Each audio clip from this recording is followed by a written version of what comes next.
Media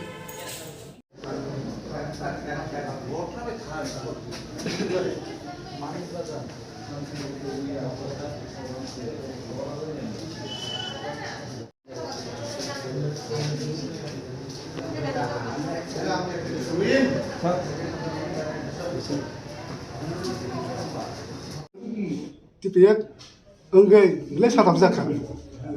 Di promotor song sebenarnya belai nak satu kan. TPF sahaja di promotor sahaja itu tu siapa ina. Sikit sen bukan mana sen media kau sen promosi ya. Siapa sen je cukti sini je bukan di sini. Bola bukan sen tahu zoli ya kau. Sen je bukan mana media sekarang ni.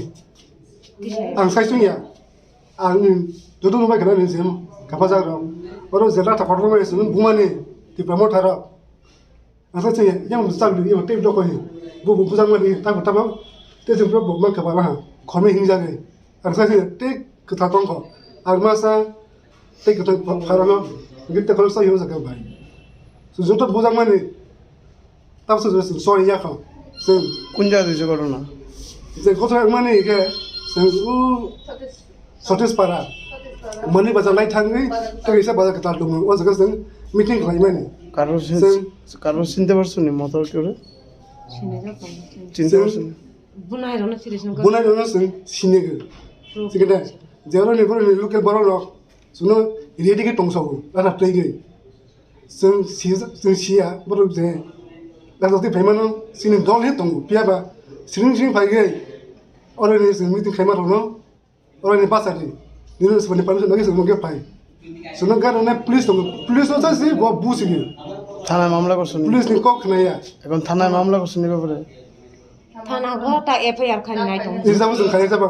Sudah taruh kan apa ni tu sudah kaya pai tahu. Ni tahu sih, tu ni information sudah tahu. কতজন আহত হয়েছে Awak, sini pulang mana? Pazuan sini bukan.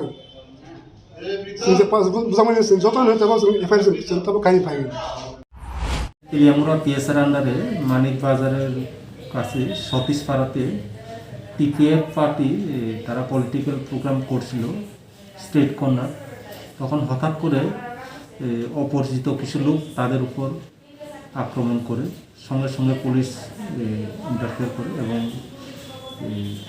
তাদেরকে বিপদমুক্ত করে এরপরে তারা programme করে চলে কতজন আহত হয়েছে স্যার এখন অবধি আহত মানে তাদের মানে কোথা থেকে যা বোঝা যায় 4 জন আমরা হসপিটালে তারা চিকিৎসা নিয়েছে স্যার ঘটনাস্থলে থাকা পুলিশ কর্মী কি কেউ আহত হয়েছে এমন কোনো খবর এখনো জানা নেই আহত হয়েছে বলে নলেজে নেই কয়টা নাগাদ হয়েছে স্যার ঘটনা 3:30টার দিকে বিকাল 3:30 সে ব্যাপারে কি তেলিয়ামুড়া থানায় মামলা করা হয়েছে এখন অবধি কোনো অভিযোগ আমরা পাইনি